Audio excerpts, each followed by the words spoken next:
name is Chris, and welcome to Metal Gear Solid. This is what is this, part 5? We are going to jump right in. We're in the Vulcan Raven fight, which, look, I'm not going to lie, I'm pretty fucking bad at this. This is my least favorite boss battle of the entire game, because to me, I mean, I am capable of beating it, obviously, I've done it before, but, like, I don't know, I feel like every time I do it, I do it a different way. I've never really done it any way in particular. Okay, so see, at this point I make a run for it. Okay. Yeah, I just don't really have, like, a groove, you know what I mean? Like, something that I do that always works. I just kind of, like, try something new all the time, it would seem. See, like, already I'm doing really badly.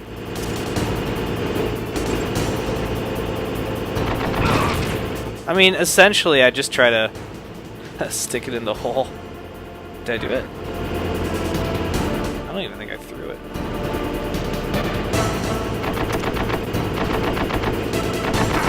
I think you can cook the grenades. I don't do it. Oh, okay, so that's not too bad. I'm not doing too bad. Could be doing better. See how you like this. See how you like this. I know you can't get too far away from them. Oh, did I do it? Oh, fuck yes! Oh, man, that's what I always try to aim to do. If you throw it in, I think if you throw it into the tank thing, it's always, it kills the gunner automatically, and there's 2 gunners, so if you do it twice, you kill them. Awesome. Alright, cool. All that complaining, I was all like, oh no, I'm gonna do! And I actually did really well. Cool. But yeah, as a kid, oh man, the first time I played that, I mean, it's a cool gameplay idea, I get it. It's like, oh, okay, you know, at this point, you have no weapons that are super strong against this dude. All you have, basically, is like a pistol and a shitload of different grenades. So, like, you're able to use the grenades in a cool way. You're fucking tossing it in. But yeah, I don't know. I was never really a huge fan of that boss battle. It's my least favorite. It's definitely the one I despise the most throughout the entire game. I don't know what my favorite boss battle is. Man, I really... Oh, it's the Psycho Mantis one. Oh, I love that boss battle. Of the Sioux people. Sioux means snake. It is known as an animal to be feared. Yeah, it's either this. It's a cross between the Psycho Mantis one and the Ninja one, the Cyborg Ninja fight, which I believe is the next fight. Oh man, I love that fight so much. It's just fun. It's a very just cool, you know. And at the time, I didn't know their backstory. It was kind of like A New Hope, where like, you know, Vader's like, "When I left you, I was but the learner. Now I am the master." And you're like, what? And then you watch the prequels and you're like, I guess, but there are some inconsistencies there. It's that kind of thing. Oh gosh, excuse me. Alright, do I have an upgrade on my... Yes, I do. Sweet, so I'm definitely going to grab another ration. After every boss battle, it increases your life, which is awesome sauce. And I like getting my rations. This is really exciting because I haven't done a pure playthrough in a long time. I've just been doing, like, story runs where I just, you know, I like to enjoy the story sometimes, so I have stealth camo and I just run through it and stuff. So I haven't done something like this in a while, so this is kind of fun. I've already programmed the nanomachine. I think the last time I did this was maybe a year and a half ago.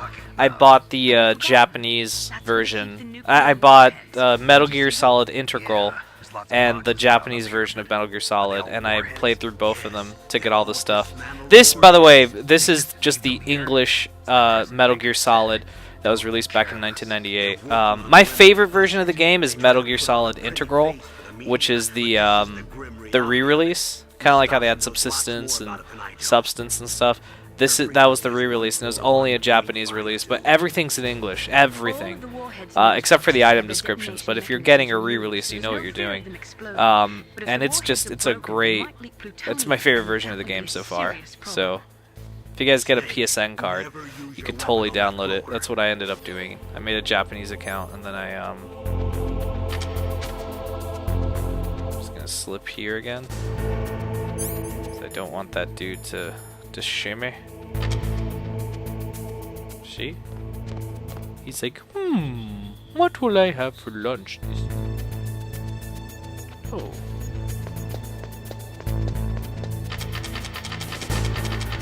Yay. So now I just chill here for a little bit. And the guard will come by again. I like chilling here because Snake does this weird thing where he's just kind of like sticking out, but it's funny. So that dude's there, and then now the dude at the top, you can see his red dot going. This is just kind of like my path. There's no wrong way to play this game. I know people probably are more headstrong than I am. This is like my fearful way of playing, where I'm like, I gotta be careful. This is how I play. Because it just, I don't know. It's the way I've learned my whole life. So, just do this trick. Press it a bunch of times. Okay, I think, is it B2? This is another thing I forgot. See it? You gotta get the remote-controlled missiles. Damn it, I always get this wrong. Like, I really don't know elevators in this game. Whatever. Alright, B1. B1 of the Sherwan Core.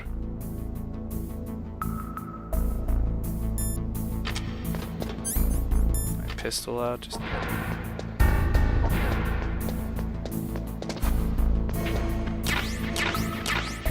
Okay, I used to be quick enough to just run through here and not worry about that guy, but I'm not as useful as I used to be. Now, I don't even bother getting any of the items here, because later on, when you're with Meryl, and she kind of like keeps things cool for you, like this whole area is basically like a playground. You can do what you want.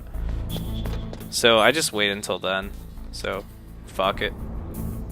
Because you don't need it. You're about to fight this boss, the ninja, that you don't need anything, so I don't bother grabbing anything.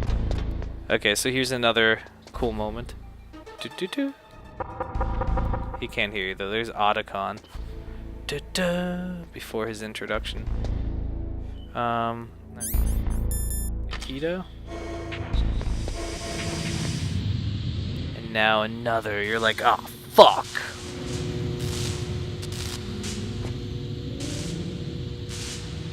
And yeah, if you want, so basically, you can go here first and then see this cutscene and go get the rocket launcher later. But I just get it because fuck, why not? Might as well.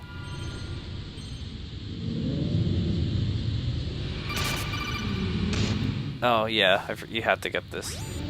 Snake, watch out! And there's since I didn't answer the first call, there's like added dialogue where he's like, "Who are you? Call me Deep Throat." But how? I can't reach it. Use a remote-controlled missile.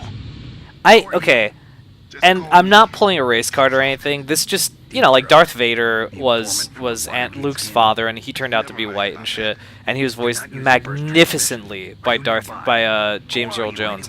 But the actor I think his name is George Burns. I don't know. I'm really bad with names, but the actor who voices Ninja is the same voice actor for the DARPA chief. And I remember I used to think it was so interesting that they chose, you know, a black actor to voice him. I mean, I think he did a really kick-ass job with playing Cyborg Ninja when he's batshit crazy. Like, it's so fucking impressive. But when he's Deep Throat or when he's you know, Gray Fox, I just always thought you sound like I don't know, you sound like the DARPA chief again. He didn't sound like different to me. Well, mainly on the voice call things where he's like, "Snake, look out!" Like, he just sounds like the DARPA chief, and I'm like, dude, like I don't know, you don't sound like what you're supposed to be sounding like. It was weird for me, but whatever. Shaft. Oh shit. Now, yeah, there's some shit you can grab here. There's the famous rifle. Gotta be quick though. That one you can.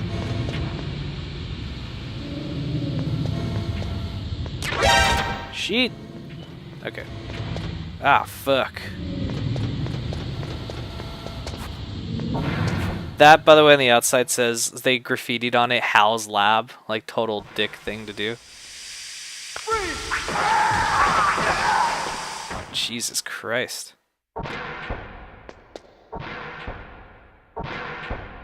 Oh, spoiler.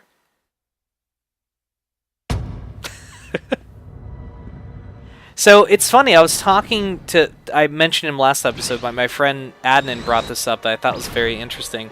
You know, Kojima co-directed the demo. It's now totally not going to happen, but the demo for PT, which was to be Silent Hills 2.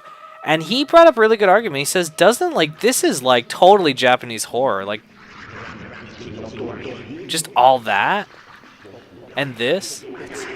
It's a ghost. Like, all this is just so fucking creepy. And, God, I mean, Jesus Christ. This is just like, well, PT is a sample of what we would have gotten, but this is just like more, you could see, like, the guy can make a good horror game. Because this scene, when I was a kid, it freaked me out. Like, that noise in the background, and then, you know, cutting to the ninja, like, all those corpses. And then this shit, and it's a ghost, and the dude falling. That really, like, I was like, holy shit. This is fucked up. It's pretty crazy.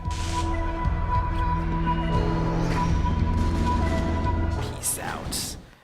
I thought he was so badass when I first played this. So I always thought this was interesting. So this guy's like dying, and if you go here, well, you're here. If you duck, it changes the angle. And there's nothing you could do for him. He's just like dying. And then when you leave the room, after this boss fight you're about to do, the guy's dead. And I always just, I don't know, I never understood that. I don't know if that's, I don't get it, but that always kind of like, I was like, man, I can't do anything to save that guy? That kind of sucks. PPC. Wait a minute, that was a tradition for a while. The first 3 games had someone pee like that. Did part 4? Did anyone pee in part 4? No, I don't think so. In MGS4, no one peed. I think part 3 was the last game that had like a pee scene. So here, the voice actor is fucking killing it. That is just, the way he sounds is fucking awesome. I love the Cyborg Ninja. He's such a cool villain. Or not, well, he's kind of like a gray, like morally gray character. He's like, he's fucking batshit crazy. Remove all obstacles. Now you and I will battle to the death. And there's a Police Knots, actually a couple of Police Knots posters in the background. For those of you guys who don't know Police Knots, that was Hideo Kojima's 4th game that he directed, like right before this game came out. Well, 4 years before this game came out. In 1994, he released Police Knots, and What is it? it was never released in America. But there was a fan translation project that was done for the PlayStation version of the game, and basically they translated the entire game, and it has subtitles similar to this game at the bottom. So all the dialogue's Japanese, but everything has been translated to English, and it's a really cool fucking game. Like, I highly recommend you guys find a way to play it. I think it's via emulation. Keep your hands off him. But yeah, I'm just glad I was finally able to understand the game, because, jeez. Make me feel it. Make me feel alive Again. Alright guys, damn it, I really want to play this, but I have like a time limit on these episodes, so I have to stop. But when we'll come back, what is it, next week, we'll be back on Monday with some more Metal Gear Solid action, and what's it called, we'll pick off where this left off. By the way, if you guys, you know, we're me and my wife Rebecca, we're also doing Let's Both Play WarioWare Smooth Moves. Very different game from this, but if you guys want to see us act a fool, by all means check that out. And then also we have a bunch of other stuff coming out. My miniseries Unproduced is still going on, so you guys can check that out. Last month I released a Retrospectives Be Damned video. It's a series I do. I released episode 6. It's on instruction manuals and like my, you know, kind of memories on them. So, you know, do check that out if you'd like. And also this month on the 27th of April, 2015, I'm releasing my newest movie. It's a short film called Drunk Max, and the entire movie was made while I was drunk. So I wrote, directed, acted, and edited the entire movie while I was like seriously drunk. I drank crack and rum. It was delicious, but I'm kind of tired of it because it took us like 3 months to make this movie, or 4 months, I can't remember. But do check that out. It's coming out on Monday the 27th, April, and yeah. All right, guys. Well, thank you so much for watching, and we'll see you guys next week. All right. Take care.